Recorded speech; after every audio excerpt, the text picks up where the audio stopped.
हाँ अकेला है मन पर मुकम। আসসালামু আলাইকুম ভাতিজা, কেমন আছো? ওয়ালাইকুম আসসালাম চাচা, ভালো আছি। ভালো আছেন আলহামদুলিল্লাহ। চাচা? কিছু কইবেন নাকি? ভাতিজা কি আর কমু, এখন তো নির্বাচনে খারাইছি, তো ভোটটা তুমি আমারই দিও। কোনো সমস্যা হলে আমি তোমাকে পাশে থাকবো। কাকা বুঝলাম না, আপনি আমার পাশে থাকবেন, কিন্তু হাদির বিষয়টা কি করবেন? হ্যাঁ, কোন হাদি?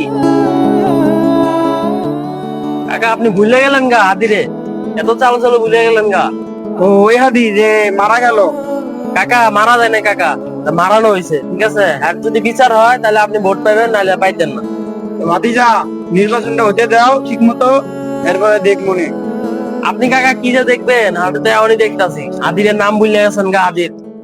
তো ভাতিজা, কথা বেশি লাভ নাই, তো জায়গা ভোটটা আমারে দিও। হাদি হত্যার বিচার হইব, তারপর ভোট দিব। जिसको जो